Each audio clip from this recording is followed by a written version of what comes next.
नमस्कार,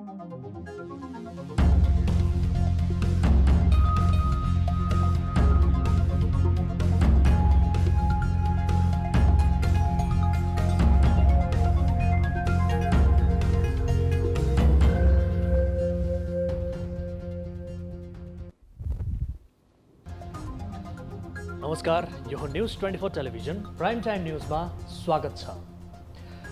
संयुक्त राष्ट्रसङ्घको 76औं महासभा अमेरिकाको न्युयोर्कमा जारी छन्।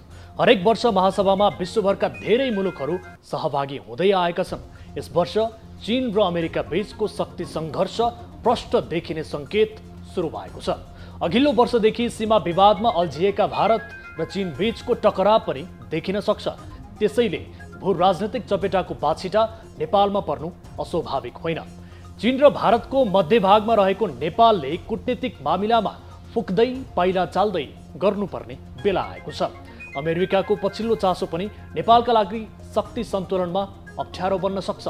सरकारको सुस्तताले नेपालको भूमिका कमजोर हुने हो कि भन्ने शङ्का कायम छ। संयुक्त राष्ट्रसङ्घको महासभामा भाग लिनकै लागि प्रधानमन्त्री शेरबहादुर देउवाले अन्तिम समयमा परराष्ट्र मन्त्री नियुक्त गरे। ब्युरोक्र्याट्स अर्थात् कर्मचारी तन्त्रले तयारी गरे पनि राजनीतिक रूपमा कति छलफल हुन सक्यो? यसपटक नेपालले भू राजनीतिमा देखिएको तरङ्गका बारेमा मिहिन विश्लेषण गर्न सक्नु पर्थ्यो। पर्याप्त हुन सकेको छैन तर थियो। यसले नेपालको आगामी भूमिकालाई कमजोर पार्न सक्छ। विश्व शक्ति राष्ट्रहरूबीचको टकरावमा नेपालले सन्तुलित भूमिका निर्वाह गर्न चुक्न हुँदैन। यदि सानो कुरामा पनि चिप्ले नेपालमाथि सङ्कट आइपर्न सक्छ। चीन र अमेरिका बीच द्वन्द्व चलिरहँदा भारत पनि त्यहाँ उभिएको छ। नेपाल यी शक्ति राष्ट्रहरूको नजरमा पर्दै जानु स्वाभाविक हो। यसलाई कसरी संयोजन गर्न सकिन्छ? प्रधानमन्त्री शेरबहादुर देउवाको सरकारका लागि परीक्षा भन्दा फरक नपर्ला। अब प्राइम टाइम न्यूजका हेडलाइन्स। संयुक्त राष्ट्रसङ्घको 76औं महासभामा भाग लिन परराष्ट्र मन्त्री सहितको टोली न्युयोर्क जाँदै कोरोना महामारी सहित जलवायु परिवर्तनका बारेमा नेपालको धारणा राख्ने।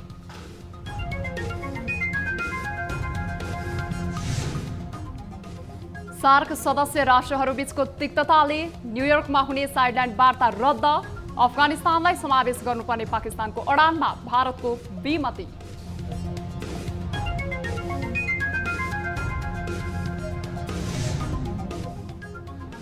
मन्त्री नियुक्तिको विषयलाई लिएर सत्तारूढ नेपाली काङ्ग्रेसमा किचलो। संस्थापन इतर पक्ष भन्छ प्रधानमन्त्री शेरबहादुर देउवाले एकलौटी गरे।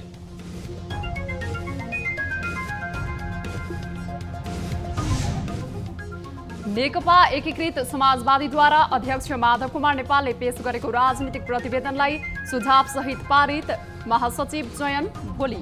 माधव कुमार नेपालले त्यसको जवाब या निष्कर्ष सुनाउने काम गर्नुभएको थियो।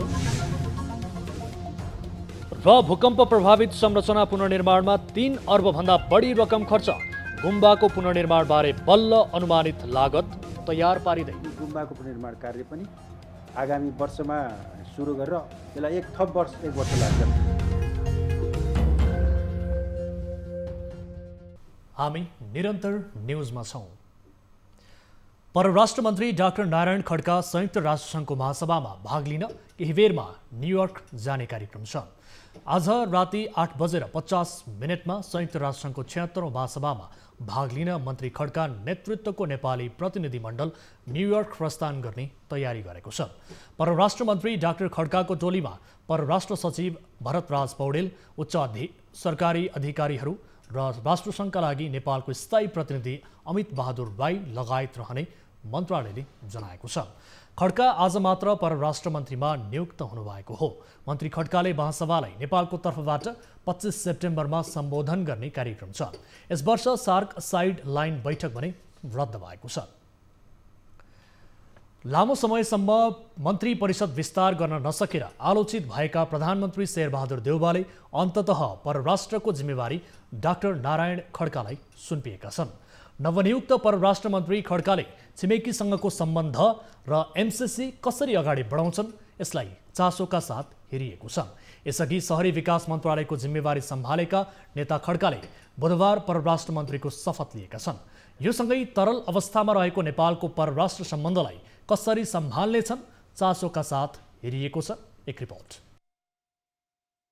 यति बेला नेपाल विश्व शक्ति राष्ट्रहरूको चासोको केन्द्र बन्दैछन्। छिमेकी मुलुकहरू चीन र भारतको मध्यबिन्दुमा रहेको नेपालको कूटनीतिक मामिला बलियो हुनुपर्ने हो। शेरबहादुर देउवाको नेतृत्वमा रहेको वर्तमान सरकारले बल्ल परराष्ट्र मन्त्री पाएको छ। सत्तारूढ गठबन्धनको भागभण्डा टुङ्गिँदा काङ्ग्रेसको भागमा परेको परराष्ट्र मन्त्रालयको जिम्मेवारी डाक्टर नारायण खड्काले पाएका छन्। उनलाई शक्ति राष्ट्रहरूको सन्तुलन मिलाउन मुख्य चुनौती रहेको छ। शक्ति राष्ट्रहरूको चासो छ, एमसिसी आइराखेको छ, भारतसँगको सम्बन्ध, चीनसँग सम्बन्ध, बिआरआईका प्रोजेक्टहरू पेन्डिङ परिरहेको छ। भारतसँग पनि कतिपय कुराहरू नेपालसँग समाधान गर्न पर्ने इस्युजहरू हैन, त्यो लिपुले कालापानीदेखि सबै कुराहरू ठाटिरहेको छ। सुस्ता कालापानी छ हैन, हरेक वर्ष चाहिँ नि बाढ आएर हाम्रो चाहिँ डुबानमा पर्छौँ हैन, कतिपय व्यापार घाटा चाहिँ नि 15 गुणा बढिरहेको छ। त्यसकारण धेरै कुराहरू विभेद त धेरै कुरा समस्या त नेपालको भारतसँग हुन्छ। नेपालको हित अनुकूल शक्ति राष्ट्रहरूसँग सम्बन्ध कायम राख्न देखिएको चुनौती नवनियुक्त मन्त्री खड्काले कसरी सामना गर्नेछन् आगामी दिनले देखाउँदै जाला। अमेरिकाले चाहेको एमसिसी परियोजना, चीनसँग भएको बीआरआई कार्यान्वयन र भारतसँगको चिसिएको सम्बन्ध सुधार मुख्य चुनौती हुनेछन्। पहिलो चुनौती भनेको चाहिँ अफगानिस्तानमा जुन नयाँ परिस्थिति निर्माण भयो र नेपाल चाहिँ सार्क राष्ट्रको अध्यक्षको हैसियतले त्यो समस्याहरूलाई कसरी समाधान गर्छ, एउटा त्यो हो।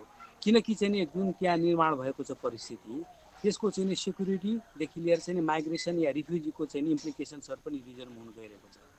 दोस्रो भनेको चाहिँ नि यो ट्विन काण्ड सम्बन्धी लिएर हो। चाहिँ नेपाल सरकारले चाहिँ भारत सरकारलाई डिप्लोमेटिक नोट पनि पठाइसकेको छ र त्यो सन्दर्भमा नेपालले चाहिँ भारतको मन जितेर त्यो समस्या कसरी समाधान गर्न सक्छ।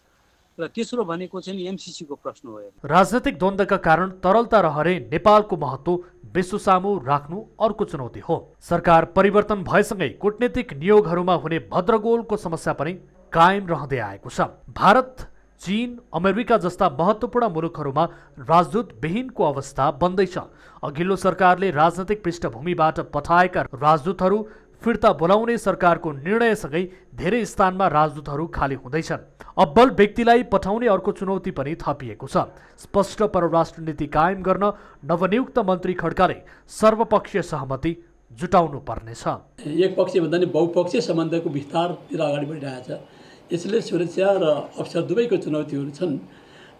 यसलाई हामीहरूले अब मैले भनिहालेँ, हाम्रो हितमा सबै पक्षहरूसँग सहमतिका साथ, किनकि परराष्ट्र नीति भनेको कुनै एउटा दल विशेषको मात्रै हुँदैन। त्यसकारण सबै दलहरूको सहमतिका आधारमा अगाडि बढ्ने र हाम्रो राष्ट्रिय हितलाई कसरी प्रवर्धन गर्ने हो त्यतापट्टि मेरो सम्पूर्ण प्रयासहरू केन्द्रित हुनेछ। दुई छिमेकी मुलुक भारत, चीनसँगै विश्व शक्ति राष्ट्र अमेरिकासँग नेपालको सम्बन्ध उतार चढावपूर्ण अवस्थामा रहेका बेला डाक्टर खड्का परराष्ट्र मन्त्री बनेका छन्। नयाँ परराष्ट्र मन्त्री सामु एकातिर छरिएका मुद्दाहरूलाई अगाडि बढ्न सक्नुपर्ने र अर्कोतिर शक्ति राष्ट्रहरूको खिचातानीलाई सम्झाउँदै लिनुपर्ने मुख्य चुनौती रहेको छ। न्युज 24 टेलिभिजनका लागि टिभी जर्नलिस्ट राजन ढकालको रिपोर्ट। सरकार बनेको 2 महिनापछि एक मन्त्री थप भएका छन्। मन्त्री परिषदलाई पूर्णता दिन नसकेको भनेर चर्को आलोचना खेपिरहेका प्रधानमन्त्री शेरबहादुर देउवाले परराष्ट्र मन्त्रीको जिम्मेवारी डाक्टर नारायण खड्कालाई दिएका छन्। तर प्रधानमन्त्री देउवाले अन्य 16 मन्त्रालयको कार्यभार भने अझै आफ्नै काँधमा बोकेका छन्। गठबन्धन बीचको भागभण्डा र विवादले अन्य मन्त्रालयको भविष्य भने अझै अन्योलमा छ। एक रिपोर्ट। गत असार 29 गते प्रधानमन्त्रीमा नियुक्त भएका शेरबहादुर देउवाले सोही दिन कांग्रेसका 2 र माओवादी केन्द्रका 2 गरी 4 मन्त्री नियुक्त गरेका थिए। बालकृष्ण खाँड गृह, ज्ञानेन्द्र बहादुर कार्की कानुन, जनार्दन शर्मा अर्थ र पम्फा भूषाल ऊर्जा मन्त्री बनेका थिए। त्यसको 1 महिनापछि गत साउन 10 गते कांग्रेस सांसद उमेश श्रेष्ठलाई स्वास्थ्य तथा जनसङ्ख्या राज्य मन्त्री नियुक्त गरिएको थियो। सरकार बनेको 72 दिनपछि बल्ल 7 मन्त्रालयले मन्त्री पाएका छन्। तर 16 मन्त्रालय भने अझै नेतृत्वविहीन छन्। अन्य मन्त्रीका विषयमा दलहरूबीच अझै सहमति जुटि नसकेकोले मन्त्री परिषद विस्तार अन्योलमा छ। 17 महिने सरकारको 2 महिना खर्किसकेको छ भने अब यो प्रतिनिधि सभाको कार्यकाल 15 महिना मात्रै बाँकी छ। महत्त्वपूर्ण मन्त्रालय खाली हुँदा सरकारको काम कारबाही चुस्त हुन त सकेको छैन नै, सँगै प्रधानमन्त्री देउवाको कार्यशैलीमा पनि आलोचना भइरहेको छ। खास गरी उपेन्द्र यादव नेतृत्वको जनता समाजवादी पार्टीले दल विभाजन सम्बन्धी अध्यादेश फिर्ता नभई सरकारमा नजाने अडान राखेको छ। मन्त्री मन्त्री नपाउने सांसदहरूले 20% पुर्याएर पार्टी विभाजन गर्ने चिन्ता जसपालाई छ। दल सम्बन्धी ल्याएको अध्यादेश यो खारेज हुन्छ र त्यो खारेज हुने बित्तिकै मन्त्रालयको या मन्त्री परिषदको विस्तार हुन्छ र सरकारले पूर्णता पाउँछ। उता माधव नेपाल नेतृत्वको जनता समाजवादी पार्टीलाई अझै पनि एमालेबाट कोही आइहाल्छन् कि भन्ने आशा छ। उक्त पार्टीले यो मुद्दा सर्वोच्चमा विचाराधीन रहेकोले अहिले नै अध्यादेश खारेज नगर्न अडान राख्दै आएको छ। 5 दलीय गठबन्धनको सरकार हो, त्यो सँगसँगै फेरि विभिन्न कानुनी प्रक्रियादेखि लिएर नयाँ पार्टी दर्ता गर्नुपर्नेदेखि लिएर धेरै कुरा समस्याको कारणले गर्दाखेरि यो ढिलाइ भएको। तर सत्ता गठबन्धनका दलहरूले मन्त्रीहरूको टुङ्गो आफ्नै पार्टीभित्र समेत लगाउन सकेका छैनन्। यसअघि नेकपा माओवादी केन्द्रका अध्यक्ष पुष्पकमल दाहाल प्रचण्डले सार्वजनिक मञ्चमा मन्त्री छान्न निकै सकस भएको बताएका थिए। त्यस्तै प्रधानमन्त्री देउवाले कङ्ग्रेस महाधिवेशनको हिसाब किताबलाई लक्षित गर्दै मन्त्री हेरफेर गर्न जोड घटाउ गर्दै आएको आरोप संस्थापन इतर पक्षबाट खेप्दै आएका छन्। न्युज 24 टेलिभिजनका लागि टिभी जर्नलिस्ट उपेन्द्र शाहीको रिपोर्ट। नेकपा एकीकृत समाजवादी पार्टीको दोस्रो दिनको बैठकले पार्टी अध्यक्ष माधव कुमार नेपालले प्रस्तुत गरेको राजनैतिक प्रतिवेदन पारित गरेको छ। बुधबार बसेको एकीकृत समाजवादी पार्टीको बैठकले पार्टी अध्यक्षले प्रस्तुत गरेको राजनैतिक प्रतिवेदन पारित गरेको प्रचार विभाग प्रमुख जगन्नाथ खतिवडाले जानकारी दिनुभयो। सुझावहरूलाई ग्रहण गर्दै पार्टी केन्द्रीय कमिटीको बैठकले त्यसलाई स्वीकार गर्दै त्यसका सुझावहरूसहित राजनीतिक प्रतिवेदनलाई अन्तिम रूप दिने गरी पारित गर्न प्रस्ताव गरियो र यो प्रस्ताव पारित भएको छ। अध्यक्ष नेपालले प्रस्तुत गरेको राजनैतिक प्रतिवेदनमाथि सुझाव दिन 5 समूह बनाइएको थियो। रामकुमारी झाँक्री, रामचन्द्र शाह, रमा आले, श्रीप्रसाद शाह र दिनेश राईले समूहको नेतृत्व गरेका थिए। समूह नेताले दिएको सुझावलाई समेटेर बुधबारको बैठकले अध्यक्ष नेपालको राजनैतिक प्रतिवेदन पारित गरेको जनाइएको छ। समूहबाट आएका सुझावमाथि अध्यक्ष नेपालले जवाफ दिनुभएको थियो। आफ्ना ग्रुपका निष्कर्ष सुनाउने काम गर्नुभएको थियो। त्यसपछि अध्यक्ष कमरेड माधव कुमार नेपालले त्यसको जवाब या निष्कर्ष सुनाउने काम गर्नुभएको थियो। एकीकृत समाजवादी पार्टीको अर्को बैठक बिहिबार पुनः बस्नेछ। तेस्रो दिनको बैठकले पार्टीको महासचिव, चुनाव चिन्ह र सङ्गठनात्मक जिम्मेवारीको टुङ्गो लगाउनेछ। संयुक्त राष्ट्रसङ्घको महासभाको मौका पारेर क्षेत्रीय सङ्गठनहरूले साइड लाइन बैठक राख्ने परम्परा रहेको छ। शक्ति राष्ट्रहरूको नजरमा पर्ने दक्षिण एसियाली क्षेत्रीय सहयोग सङ्गठन सार्कको साइड लाइन बैठक संयुक्त राष्ट्रसङ्घको महासभा पारेर हुने गरेको थियो। यसपटक सार्कको साइड लाइन बैठक नहुने निश्चित बनेको छ। सन् 2016 मै पाकिस्तानमा 19औं शिखर सम्मेलन हुनुपर्ने थियो, तर भारत पाकिस्तानको द्वन्द्वका कारण सार्क सम्मेलन रोकिँदै आएको छ। एक रिपोर्ट। दक्षिण एसियाली क्षेत्रीय सहयोग सङ्गठन सार्कको हरेक बैठक अहिले अन्यल बनेको छ। संयुक्त राष्ट्रसङ्घको महासभा जारी रहँदा यस वर्ष पनि न्युयोर्कमा सार्क साइडलाइन बैठक हुने अपेक्षा गरिएको थियो। तर भारत पाकिस्तानको किचलो अहिले पनि कायम रहेकै बेला साइडलाइन बैठक पनि अन्यल बनेको छ। सन् 2016 मा 19औं शिखर सम्मेलन पाकिस्तानमा हुनुपर्ने थियो, तर जम्मू कश्मीरको उरीमा भारतीय सैनिकमाथि आतंकवादी आक्रमण भएपछि स्थगित भएको थियो।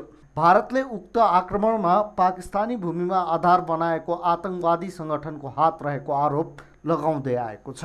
त्यस्तै सन् 2019 को संयुक्त राष्ट्रसङ्घको महासभाका अवसरमा भएको सार्क परराष्ट्र मन्त्री स्तरीय साइडलाइन बैठक पाकिस्तानले बहिष्कार गरेको थियो। भारतले जम्मू कश्मीर राज्यलाई प्राप्त विशेष अधिकार खोसेकोमा आपत्ति जनाउँदै पाकिस्तानी विदेश मन्त्री शाह महमुद कुरैसीले बैठक बहिष्कार गरेका थिए। यसपटक पनि भारत पाकिस्तानबीच सम्बन्ध सुधार हुन नसकेका कारण रोकिएको भारतीय सञ्चार माध्यमहरूले जनाएका छन्। त्यसमा अफगानिस्तानको बदलिँदो परिवेशले पनि प्रवेश पाएको छ। कम्तीमा 6 राष्ट्र सहभागी हुनुपर्ने सार्कमा अफगानिस्तान, भारत र पाकिस्तान सामेल नहुने भएपछि सार्क सचिवालयले सबै सदस्य राष्ट्रहरूलाई साइडलाइन बैठक रद्द भएको पत्र पठाइसकेको छ। सार्क अहिले कोमामै पुगेको मान्न सकिन्छ। साइडलाइनमा चाहिँ नि सार्क कन्ट्रीका मेम्बरहरू बसेर छलफल गर्ने एउटा चाहिँ परम्परा छ, तर यसपल्ट क्यान्सल भएको छ। तर खास गरिकन के छ भनेदेखि पाकिस्तानको चाहिँ नि इन्सिस्टेन्सले हो। पाकिस्तानले इन्सिस्ट के गर्यो भनेदेखि होइन तालिबानहरूलाई पनि सहभागी गराउनुपर्छ भन्यो, तर अन्य कन्ट्रीहरूले त्यसलाई मानेनन् है, किनकि इन्टरनेसनली उसलाई रिकगनाइज गरेका छैन अहिले पनि। र त्यो कारणले गर्दाखेरि अहिले चाहिँ नि यो साइडलाइनको जुन हाम्रो हुने चाहिँ नि एउटा चाहिँ भेटघाट हो त्यो चाहिँ क्याल्सियम हुनु। यसपटक सार्क राष्ट्र अफगानिस्तानमा सत्ता परिवर्तन भएको छ। तालिबानले अफगानिस्तान कब्जा गर्दै सत्ता आफ्नो हातमा लिएपछि विश्वका धेरै राष्ट्रहरूले मान्यता दिएका छैनन्। पाकिस्तान बाहेक नेपालसहित सार्कका सदस्य राष्ट्रहरूले तालिबान सरकारलाई मान्यता दिएका छैनन्। उता पाकिस्तानले भने अफगानिस्तान पनि सहभागी हुनुपर्ने, नभए पाकिस्तान समेत सहभागी नहुने भनेको छ, जसका कारण सार्क बैठक अल्मलिएको छ। भारतले पनि सार्क साइडलाइन बैठकमा चासो देखाएको छैन। लामो समय परराष्ट्र मन्त्री नभएका कारण अध्यक्ष राष्ट्र नेपालले पनि राजनीतिक रूपमा पहल गर्न नसकेको आलोचना भएका छन्। यही पेरिफेरीमा यसपटकको सार्क साइडलाइन बैठक रद्द भएको बताइएको छ। हामी निरन्तर न्युजमा छौं। पछिल्लो 24 घण्टामा थप 1478 जनामा कोरोना भाइरसको संक्रमण पुष्टि भएको छ। देशभर गरिएको 11,067 पीसीआर परीक्षणका क्रममा 1,251 जना र 2,863 एन्टिजेन परीक्षणका क्रममा 227 जनामा कोरोना पुष्टि भएको स्वास्थ्य मन्त्रालयले जनाएको छ। यो सँगै नेपालमा कोरोना संक्रमितको कुल संख्या 8,77,437 पुगेको छ। त्यस्तै कोरोनाका कारण थप 6 जनाको मृत्यु भएको छ। हालसम्म नेपालमा 11,059 जनाले कोरोनाका कारण ज्यान गुमाएका छन्। त्यस्तै थप 1,630 संक्रमित निको हुँदा हालसम्म नेपालमा 7,55,630 संक्रमित निको भएका छन्। हाल नेपालमा 21,139 सक्रिय संक्रमित आइसोलेसनमा र 243 जना क्वारेन्टिनमा रहेका छन्। मृगौलाको समस्या भएका बिरामीलाई डायलाइसिसमा निजी तथा सरकारी अस्पतालहरूले मनपरी शुल्क लिएको भन्दै संसदीय समितिले सरकारलाई अनुगमन गर्न निर्देशन दिएको छ। कुन अस्पताल र सेन्टरबाट डायलाइसिस सेवा पाइने बारे बिरामीलाई अन्यल रहेको समितिको निष्कर्ष छ। सिंहदरबारमा बसेको शिक्षा तथा स्वास्थ्य समितिको बैठकमा स्वास्थ्य राज्यमन्त्री उमेश श्रेष्ठले नेपालमा प्रत्येक वर्ष 3,000 जनाको मृगौला फेल हुने गरेको विवरण पेश गर्दै आवश्यकता अनुसार डायलाइसिस सेवा पुर्याउन सरकार लागि परेको बताउनुभयो। बिस्तारै गरेर यो ट्रान्सप्लान्ट गर्ने, यो डायलाइसिस गर्ने सेन्टरहरू बनाउनुपर्छ र यो डायलाइसिसलाई चाहिँ जसरी हुन्छ सर्वसुलभ बनाउनु पर्यो। यो पनि एउटा ठुलो टच हो, किनभने एउटा किडनी फेल भएको छ, किडनी फेल भइसकेपछि उसले सहज किसिमले डायलाइसिस गर्न सकेको छैन। अहिले सरकारले घटीमा चाहिँ हामी प्लान गर्दैछौँ, कमसेकम 200-300 वटा डायलाइसिस मेसिन ल्याउनु पऱ्यो। इभन भारतीय राजदूतले पनि केही डायलाइसिस मेसिन दिन्छ। यो विकराल भयो, दुईचोटि मैले भेटेको थिएँ, गर्दाखेरि उहाँले पनि केही डायलाइसिस मेसिन दिने सोच राख्नु भएको छ। बैठकमा सांसदहरूले अस्पतालमा डायलाइसिस गर्दा बिरामीलाई आर्थिक मर्का परेको गुनासो आएको विषय उठाए। जुन मान्छे पोल्नु पर्छ, पोल्दाखेरि उसलाई त्यो त्यसको चार्ज मात्रै दिन्छौँ हामी। भत्ता 5,000 भनेको पनि अब अहिले जति दिए पनि भिजिटरलाई के गर्ने त, डिपेन्डेन्ट हुन्छ नि, त्यसको लागि पनि केही व्यवस्था गर्नुपर्ने हुन्छ। स्वास्थ्य मन्त्रालयको तथ्याङ्क अनुसार गत वर्ष 5,797 जनाले निःशुल्क डायलाइसिस सेवा लिएका छन् भने त्यसबापत 98,95,43,358 रुपैयाँ डायलाइसिस गर्ने स्वास्थ्य संस्थाहरूलाई भुक्तानी दिएको छ। सरकारले मृगौला फेल भएकालाई गरिने डायलाइसिस निःशुल्क गरेकोले सरकारले सूचीकृत गरेको स्वास्थ्य संस्थामा पैसा लाग्दैन। ठूला राष्ट्रहरू शक्तिको होडमा जुटेका छन्। उदाउँदो शक्ति बनेको चीन आक्रामक रूपमा अघि बढेको छ भने आफ्नो शक्ति कायम राख्न अमेरिका पनि सक्रिय छ। विश्व ध्रुवीकृत हुन थालेको छ। अहिले अमेरिका र चीन बीच बढ्दो शक्ति सङ्घर्षले शीत युद्धको सम्भावनालाई बढाएको छ। त्यही भएर संयुक्त राष्ट्रसङ्घले आफ्नो 76औं महासभामा चिन्ता जताएको छ। न्युयोर्कमा महासभा जारी रहँदा 4 राष्ट्रहरू अमेरिका, भारत, अस्ट्रेलिया र जापान क्वाडको साइडलाइन बैठकमा जोड्दैछन्। एक रिपोर्ट। अमेरिका, भारत, अस्ट्रेलिया र जापान मिलेर बनाइएको क्वाड अहिले पुनः चर्चामा आएको छ। चीनले आफूलाई आक्रामक रूपमा विश्वसामु प्रस्तुत गरिरहेका बेला यी 4 राष्ट्र क्वाडलाई सक्रिय बनाउन जुटेका छन्। अमेरिकाको हिन्द प्रशान्त क्षेत्रमा आफ्नो पकड कायम राख्ने नीति अनुसार नै क्वाडको परिकल्पना गरिएको छ। यसलाई मूलतः एक आपसमा सुरक्षा सहयोगका रूपमा लिने गरिन्छ।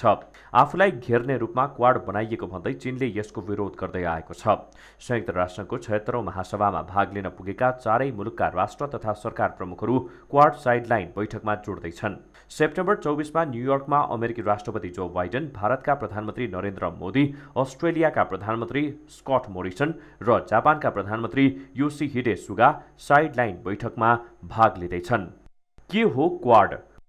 क्वाड शब्द क्वाड्रिलेटरल अर्थात् चतुर्भुजबाट लिएको हो। यो सुरक्षासँग सम्बन्धित रहेको छ। सन् 2004 मा सुनामीपछि 4 राष्ट्रहरूले क्वाड गठनको छलफल थालेका थिए। सुनामीले प्रभावित बनेका मित्र राष्ट्रहरूलाई सहयोग गर्नका निम्ति यो अवधारणा ल्याइएको थियो। तत्कालीन जापानी प्रधानमन्त्री सिन्जो आबेले पहिलो पटक यो अवधारणा ल्याएका थिए। सन् 2006 र 7 को बीचमा यसलाई मूर्त रूप दिन आबे सक्रिय रहे। क्वाड सुरक्षा वार्ताको पहिलो अनौपचारिक बैठक अगस्त 2007 मा मनिलामा आयोजना भयो। सोही वर्ष बंगालको खाडीमा क्वाडका 4 मुलुक र सिंगापुरले मालाबारको नाममा नौसैनिक अभ्यास गर्यो। यसलाई चीनले तीखो प्रतिक्रिया दियो। चीनले आफू विरुद्ध क्वाड बनाइएको भन्दै असन्तुष्टि राखेपछि चीनसँग ठूलो व्यापारिक साझेदार रहेको अस्ट्रेलियाले आफू क्वाडबाट अलग रहेको घोषणा गर्यो। त्यसपछि सन् 2017 मा आसियन बैठकका क्रममा मनिलामा क्वाड राष्ट्रहरू अमेरिका, भारत, अस्ट्रेलिया र जापानले पुनः बैठक गरे र क्वाडलाई अस्तित्वमा ल्याइयो। त्यस लगत्तै भारत र चीन बीचको दोकालम सैन्य विवादपछि भारत पुनः क्वाडको पक्षमा उभिँदै आएको छ। दक्षिण एसियामा प्रभाव जमाउँदै गरेको चीनबाट सशंकित बनेको भारत क्वाड सुरक्षा वार्ताका लागि पुनः सक्रिय बनेको छ। यसले दक्षिण एसियाली राष्ट्रहरूमा मूलत प्रभाव पार्नेछ। पछिल्लो समय चीन र अमेरिका बीच बढ्दो तनावसँगै शीत युद्धको सम्भावना संयुक्त राष्ट्रसङ्घमै उठेको छ। प्रधानमन्त्री शेरबहादुर देउवाले पार्टीभित्र आन्तरिक छलफल नगरिकनै आफू निकटका मन्त्री बनाएको भन्दै रामचन्द्र पौडेल पक्षले असन्तुष्टि जनाएको छ। देउवाले प्रधानमन्त्री नियुक्त भएको 72 दिनपछि बुधबार परराष्ट्र मन्त्रीमा नारायण खड्कालाई नियुक्त गरेपछि कांग्रेसको पौडेल पक्षले खुलेरै असन्तुष्टि जनाएको हो। पार्टीभित्र आन्तरिक छलफल नगरेको पौडेल पक्षको तर्क छ। देउवाले यसअघि कांग्रेसबाटै गृहमन्त्री बालकृष्ण खाँड, कानून मन्त्री ज्ञानेन्द्र बहादुर कार्की र स्वास्थ्य राज्यमन्त्री उमेश श्रेष्ठलाई नियुक्त गरिसकेका छन्। यी तीनैजना पार्टीभित्र देउवाका विश्वास पात्र हुन्। पदाधिकारी तथा पूर्व पदाधिकारीको बैठक बस्नु अघि आफू निकट नेताहरूसँग महामन्त्री शशाङ्क कोइराला निवासमा पौडेल पक्षले छलफल गरेको हो। बैठकले सभापति देउवाको एकलौटी निर्णयले पार्टी कमजोर बनेको निष्कर्ष निकालेको छ। 4 वटा मन्त्री शेरबहादुरजीले बनाउनु भयो, तर उहाँहरूको साथ चाहिँ नि कुनै छलफल एउटा पनि नभइकन सबै कुराहरू अगाडि बढ्यो। यसमा चाहिँ नि सबैको असन्तुष्टि छ र यसलाई चाहिँ नि यी समस्याहरूलाई चाहिँ समाधान नगर्दाखेरि चाहिँ नि पार्टी चाहिँ नि कमजोर भएर जान्छ भन्ने कुराहरू भए।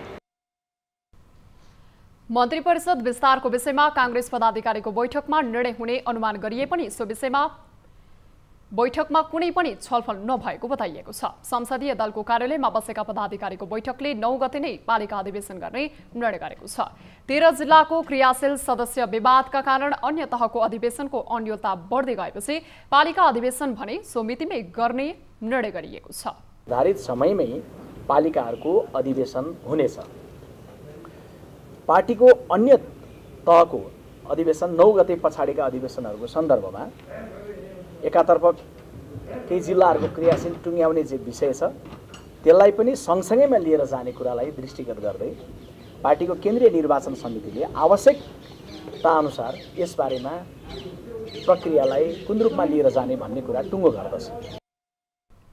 क्रियाशील विवाद पूर्व महामन्त्री कृष्ण प्रसाद सिटौला, केन्द्रीय सदस्यहरू मिनेन्द्र रिजाल र रमेश लेखकले टुङ्ग्याउने छन्। यो समितिले यसअघि विवाद समाधान गरेका जिल्लाको क्रियाशील सदस्यताको सूची पनि सार्वजनिक गरिएको छैन।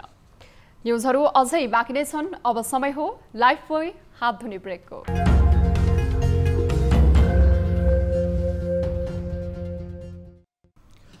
हामी निरन्तर न्युजमा छौं। गोरखाको बारपाक केन्द्रबिन्दु भएर भूकम्प गएको पनि 6 वर्ष बढी भइसकेको छ, तर सांस्कृतिक सम्पदाको पुनर्निर्माण कार्य अपेक्षित रूपमा अघि बढ्न सकेको छैन। अहिलेसम्म गुम्बाहरूको पुनर्निर्माण कार्य अघि बढाइएको छैन। पुरातत्व विभागले बल्ल अनुमानित लागतको खाका तयार पारेको छ। एक रिपोर्ट। राष्ट्रिय पुनर्निर्माण प्राधिकरण औपचारिक रूपमा विघटनको दिशामा गइसकेपछि भूकम्पबाट क्षतिग्रस्त सांस्कृतिक सम्पदाहरूको पुनर्निर्माण गर्ने जिम्मेवारी पुरातत्व विभागको काँधमा आएको छ। हालसम्म पुनर्निर्माणकै लागि भनेर 3 अर्ब रुपैयाँ खर्च भइसकेको छ। काठमाडौँका धरहरा, रानीपोखरी जस्ता सांस्कृतिक सम्पदाहरूको पुनर्निर्माणले गति लिए पनि अन्य सम्पदाहरू भने सरकारको प्राथमिकतामा पर्न सकेको छैन। हालसम्म भूकम्पबाट क्षति पुगेका 920 सम्पदाहरूमध्ये 586 सम्पदाहरूको पुनर्निर्माण सम्पन्न भएको पुरातत्व विभागले जनाएको छ। यता विश्व सम्पदा सूचीमा सूचीकृत सम्पदाहरूको करिब 14% पुनर्निर्माणको कार्य मात्रै बाँकी रहेको विभागको दावी छ। आगामी 1 वर्षभित्र यी सबै सम्पदाहरूको पुनर्निर्माण सक्ने विभागको योजना भए पनि आवश्यक जनशक्ति र स्रोत साधनको व्यवस्थापन भइ नसकेकाले निर्धारित समयमै पुनर्निर्माण सम्पन्न हुनेमा शङ्का उत्पन्न भएको छ। एनआरएबाट यो जुन कामहरू अथवा यस सम्बन्धी बाइलजहरू, यस सम्बन्धी अभिलेखहरूको हामीलाई हुनुपर्ने हस्तान्तरणका प्रक्रियाका कुराहरू र एनआरएले हाम्रा सम्पदा पुनर्निर्माण या संरक्षणको लागि तोकेको जुन रकम छ त्यो रकमको उपलब्धता र त्यो सम्बन्धी जनशक्ति भयो भने हामीले तोकेकै समयमा यी सम्पदाहरूको पुनर्निर्माण कार्य सम्पन्न गर्नेछौँ। ढिलाइ भए पनि काठमाडौँ उपत्यकाभित्रका सम्पदा पुनर्निर्माणको काम अघि बढिरहेको छ। तर उपत्यका बाहिरका 29 जिल्लाका 1297 गुम्बाहरूमध्ये 95% भन्दा बढीको पुनर्निर्माण सुरु नै भएको छैन। भूकम्प गएको 6 वर्षपछि ती गुम्बाहरूको पुनर्निर्माणका लागि पुरातत्व विभागले भर्खर अनुमानित लागतको खाका तयार गरेको छ। कतिवटा गुम्बा छन् र त्यो गुम्बाको पुनर्निर्माण गर्नका लागि कति पैसा चाहिन्छ भनेर अथवा त्यसको अवस्थाको प्रोजेक्सन गरिसकेको अवस्था छ र आशा छ यो कोभिडको यो पटकको अलि अवस्था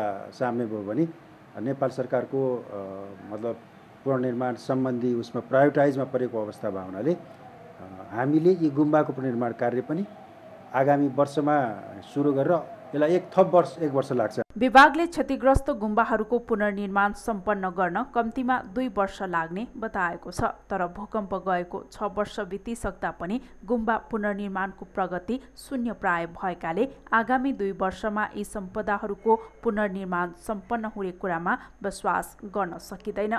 न्युज 24 टेलिभिजनका लागि क्यामेरामा प्रभात थापाका साथमा टिभी जर्नलिस्ट पिम गुरुङको रिपोर्ट।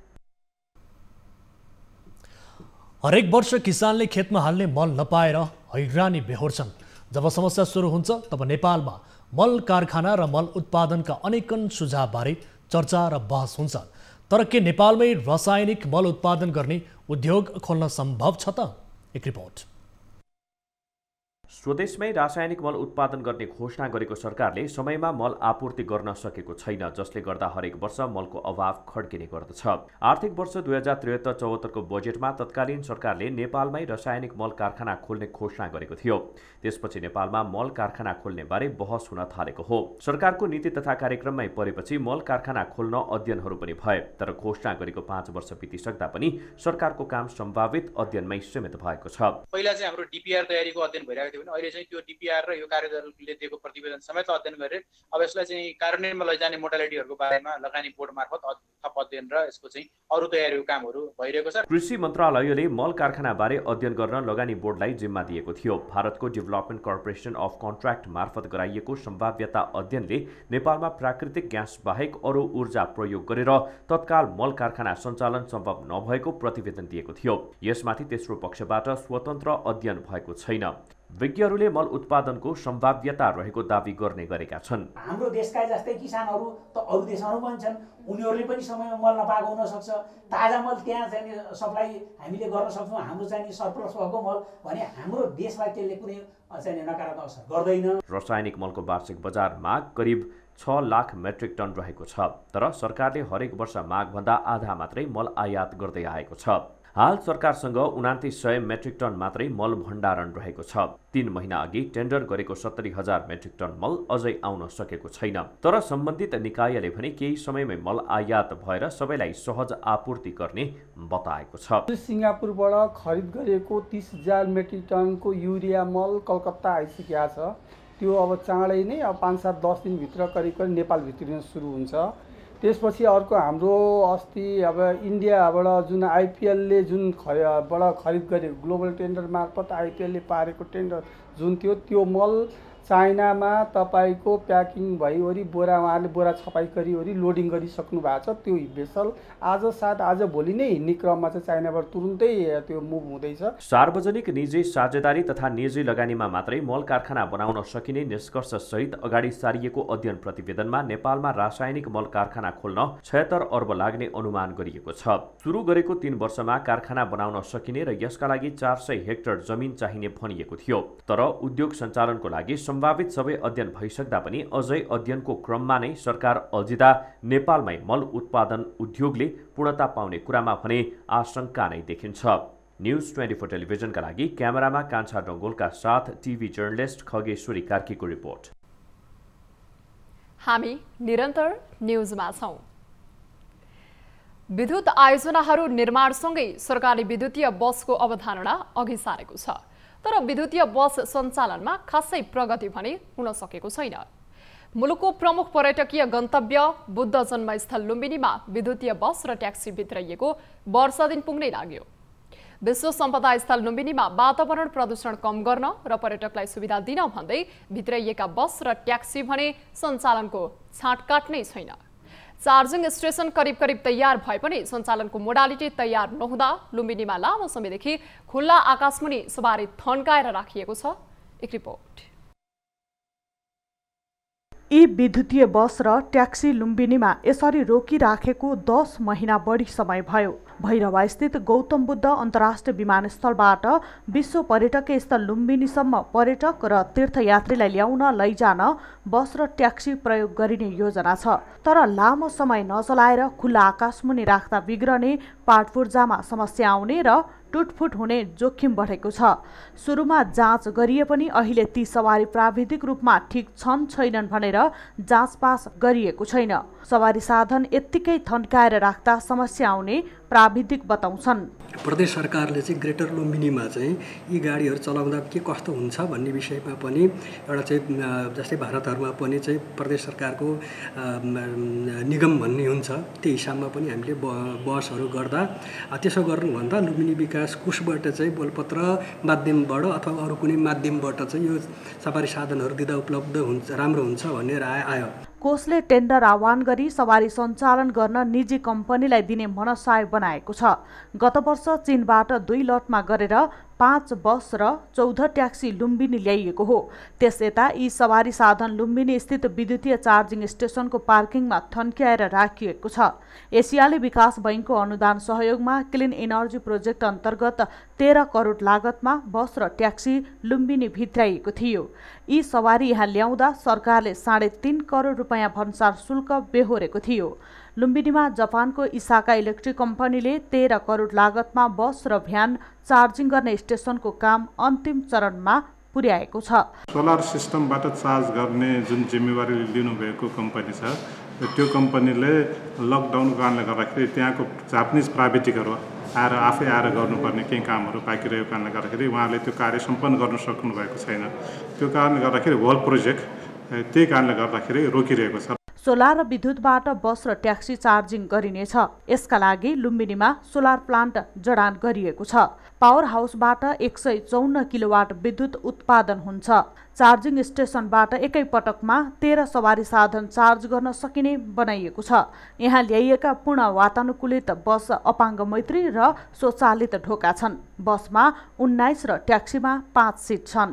बस कार्डले स्टार्ट हुन्छ भने बस र ट्याक्सी आवाज रहित छन्। एक पटक फुल चार्ज गरे 400 किलोमिटरसम्म गुड्छ। तर समयमै सञ्चालन नगर्दा यत्तिकै बिग्रेर जाने हुन् कि भन्ने चिन्ता बढेको छ। न्युज 24 टेलिभिजनका लागि रूपन्देहीबाट टिभी जर्नलिस्ट प्रकाश नेउपानेको रिपोर्ट। अब बिजनेस न्युज।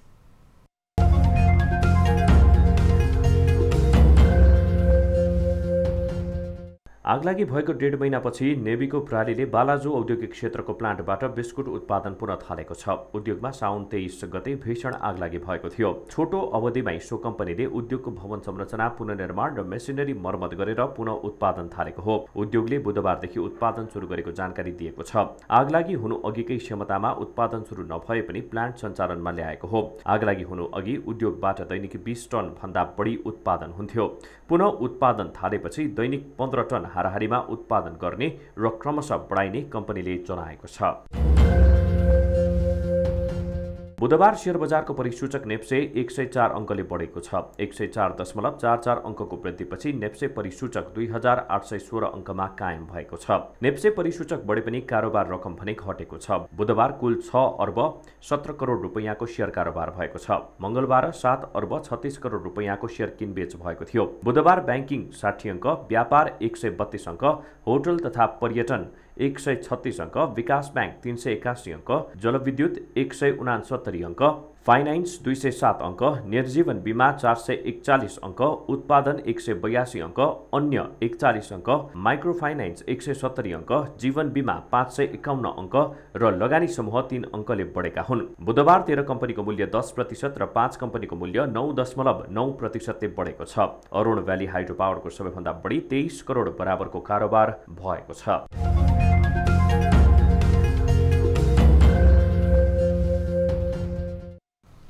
न्युजहरू अझै बाँकी नै छन्। अब समय हो लाइफ बोय हात धुने ब्रेकको।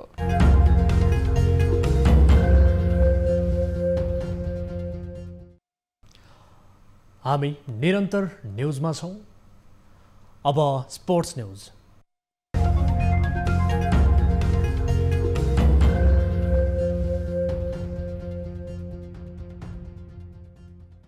मलेसियामा हुने आइसिसी महिला विश्वकप क्रिकेटको एसिया क्वालिफाई तयारी स्वरूप नेपाली राष्ट्रिय महिला क्रिकेट टिम अभ्यासमा जुटेका छन्। यसै वर्ष मलेसियामा हुने क्वालिफाईको तयारीका लागि राष्ट्रिय महिला टिमले सुनसरीको इटहरीमा बिहिबारदेखि अभ्यास गर्ने नेपाली राष्ट्रिय क्रिकेट टिमका प्रशिक्षक जगतबहादुर टमाटाले जानकारी दिएका छन्। एक हप्तासम्म सञ्चालन हुने सो अभ्यासमा टिम कप्तान सबिना छेत्री सहित 11 जना खेलाडी सहभागी हुने जनाइएको छ। इटहरीमा हुने अभ्यासमा प्रदेश 1 का 6 जना र 2 जना वैकल्पिक र प्रदेश 2 का 3 जना वैकल्पिक खेलाडी गरी 11 जना सहभागी हुनेछन्। क्याम्पपछि हामीले केही प्लेयरहरू सिलेक्सन गर्छौँ, मेबी 22 18 या 20, अनि त्यसै हामीले चाहिँ एटलिस्ट भनौँ प्रिपरेसनको लागि अब इन्डिया हुन्छ एज अ नजिक छ इन्डिया, सो इन्डिया या बङ्गलादेशको प्रिपरेसनको लागि पनि हामीले चाहिँ त्यो कुराहरू चाहिँ बोर्डमा राखेको छौँ। सो अफकोर्स त्यो चाहिँ राम्रै होला जस्तो मलाई अहिलेसम्म विश्वास छ। एक साताको अभ्यासपछि काठमाडौँमा नेपाली महिला क्रिकेट टिमले अन्तिम अभ्यास गर्नेछ। यो टिम क्वालिफाई भए यसै वर्ष न्युजिल्यान्डमा हुने आइसिसी महिला विश्वकपमा सहभागिता जनाउनेछ।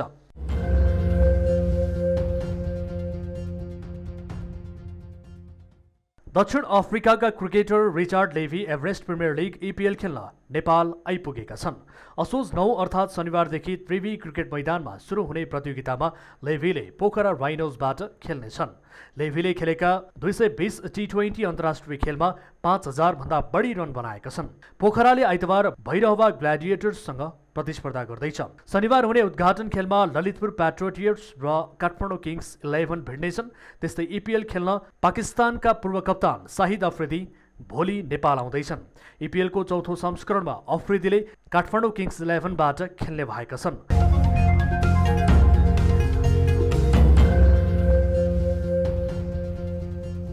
अब वेदर अपडेट।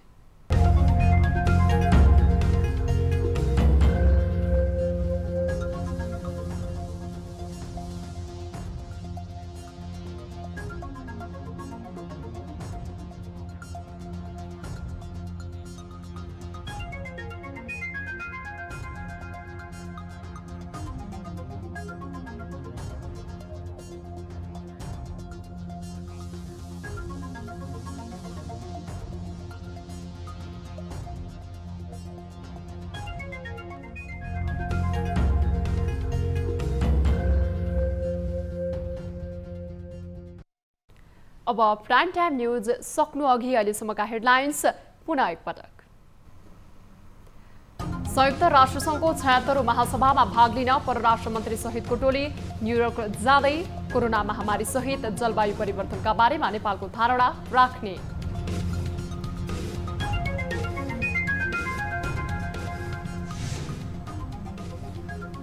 सार्क सदस्य राष्ट्रहरू बीचको तिक्तताले न्युयोर्कमा हुने साइडलाइन वार्ता रद्द, अफगानिस्तानलाई समावेश गर्नुपर्ने पाकिस्तानको अडानमा भारतको विमति। मेम्बरहरू बसेर छलफल गर्ने एउटा परम्परा छ, तर यसपल्ट क्यान्सल भयो।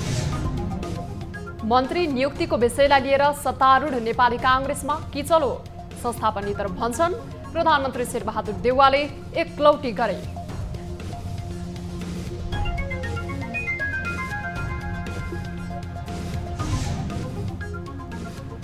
नेकपा एकीकृत समाजवादीद्वारा अध्यक्ष माधव कुमार नेपालले पेश गरेको राजनीतिक प्रतिवेदन सुझाव सहित पारित, महासचिव चयन भोलि। माधव कुमार नेपालले त्यसको जवाब या निष्कर्ष सुनाउने काम गर्नुभएको थियो।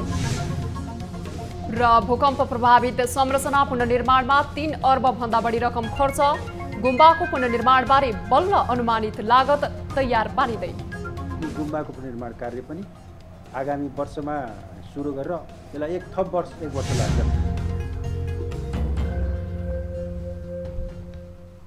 प्राइम टाइम न्युज अहिलेलाई यति नै। जाँदा जाँदै ताली र गालीका लागि हामीले सोधेको प्रश्न, केपी शर्मा ओली नेतृत्वको सरकारले राजनीतिक रूपमा नियुक्ति गरेका राजदूतहरूलाई फिर्ता बोलाउने देउवा सरकारको निर्णयलाई के भन्नुहुन्छ?